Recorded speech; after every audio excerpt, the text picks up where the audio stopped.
کہ ایک روزہ، میری ماں بہنیں بیٹیاں بھی توجہ کریں، بہت سی عورتیں، بہت سی بیٹیاں روزہ رکھنے میں سستی کا مظاہرہ کرتی ہیں اور معمولی سی کوئی بات ہو اس کے اوپر روزہ چھوڑ دیتی ہیں۔ نبی کریم صلی اللہ علیہ وسلم نے ارشاد فرمایا ہے جو اللہ کے لیے ایک روزہ رکھتا ہے، کتنے، زیادہ نہیں، ایک، صرف ایک روزہ اللہ کے لیے رکھتا ہے، اللہ رب العزت جہنم کو اس سے 70 سال کی مسافت پہ لے جاتے ہیں۔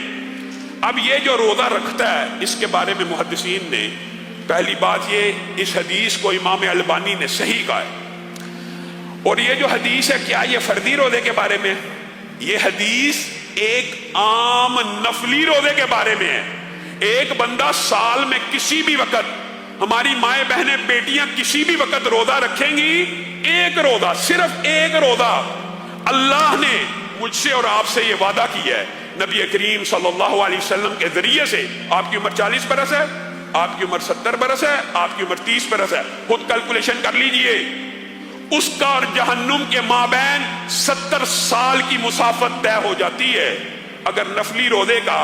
اجر و ثواب یہ ہے تو آپ خود ذرا غور کیجئے، گمان کیجئے کہ فرضی روزے کا اجر و ثواب کیا ہوگا۔ اور اس لیے محدثین نے کئی دفعہ کیلکولیشنز بھی کر دی ہیں۔ اللہ کے فضل و کرم سے جو بندہ مسلمان ہوتا ہے، ایمان والا ہوتا ہے، بالعموم کی بات ہو رہی ہے، زندگی موت تو اللہ کے ہاتھ میں، اس کو زندگی میں 25-30 برس روزے رکھنے کا موقع ملتا ہے، اور ایک نفلی روزہ اگر 70 برس کی مسافت طے کروا دیتا ہے جہنم سے تو ایک ماہ کے روزے 2100 برس، 10 سال کے روزے 21,000 سال، 20 سال کے 42,000۔ آپ ذرا کیلکولیشن کریں، اللہ کے فضل و کرم سے ہر مسلمان اپنی زندگی میں تقریباً 25-30 سال کے روزے رکھ لیتا ہے، گویا وہ 50,000 سال کی مسافت کا جو دن ہے اللہ رب العزت اس کو محفوظ کر کے جنت میں داخل کر دے گا۔ اور میں آپ کو ایک اور بات بتلاؤں، اور یہ آپ کے سامنے سکہ اور راجے موقف رکھ رہا ہوں، اگرچہ ان میں ابحاث طویل ہوتی ہیں، حیران رہ جائیں گے۔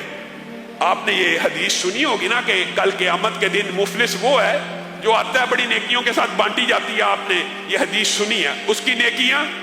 بانٹ دی جاتی ہے، کن کے اوپر؟ جن کے اوپر اس نے ظلم کیا، کسی کو گالی دی، تھپڑ مارا، بانٹی جا رہی۔ ایک وقت ایسا بھی آتا ہے اس کی ساری نیکیاں ختم ہو جاتی ہیں، اس کے اوپر گناہ ڈلنا شروع ہوتے ہیں۔ آپ سب نے یہ حدیث سنی ہے، لیکن اس کی بعض طرق اور بعض تشریحات شاید آپ نے نہ پڑھی ہوں۔ بعض طرق اور تشریحات میں یہ بھی آتا ہے جب اس کی ساری نیکیاں تقسیم ہو چکی ہوتی ہیں اور اس کے اوپر برائیاں ڈال دی ہوتی ہیں اور ابھی نیکیاں لینے والے اور تقاضا کرنے والے زیادہ ہوتے ہیں، اللہ کو کہتے ہیں، اللہ تو نے اس کی ساری نیکیاں تقسیم تو کر دی، برائیاں بھی اس کے اوپر ڈالتا چلا جا رہا ہے، بالآخر اس کا ٹھکانہ جہنم نظر آ رہا ہے، لیکن ہمیں ایک چمکدار نیکی ایسی ہے جو اس کے نامہ اعمال میں نظر آ رہی ہے، آپ اسے تقسیم نہیں کر رہے، کیا بات ہے؟ محدثین نے اس حدیث کو بیان کرتے کرتے جو مشہور حدیث آپ سب نے سنی ہوئی ہے، ایک تشریح میں یہ بھی لے کے آئے ہیں کہ اللہ رب العزت اس تقسیم کرنے کے بعد اس بندے کے سوال کے اوپر کہ وہ چمکدار نیکی تقسیم کیوں نہیں کرتا، تو اللہ تعالیٰ کہیں گے الصوم لی وانا اجزی بہ، دنیا کی ہر نیکی رب تعالیٰ تقسیم کر دے گا، لیکن روزہ ایک ایسی نیکی ہے کہ بندہ تنہا تھا، میرا بندہ تنہا تھا، میرا بندہ اکیلا تھا، پانی پی سکتا تھا، لیکن اس وقت اس کی ایمان کی کیفیت یہ ہے تھی، بڑا بے ایمان تھا، بڑا نفاق سے بھرا ہوا تھا، لیکن اس لمحے میں اس کی کیفیت یہ تھی میں پانی نہیں پیوں گا کیونکہ میرا رب مجھے دیکھ رہا ہے، میں کھانا نہیں کھاؤں گا کیونکہ میرا رب مجھے دیکھ رہا ہے، میں اپنی بیوی کے پاس نہیں جاؤں گا، میرا رب مجھے دیکھ رہا ہے۔ الصوم لی، دنیا کی ہر نیکی کو تقسیم کیا جائے گا، لیکن جو رب تعالیٰ ہے وہ الصوم لی، یہ روزہ میرے لیے ہے، میں اس نیکی کو تقسیم نہیں کروں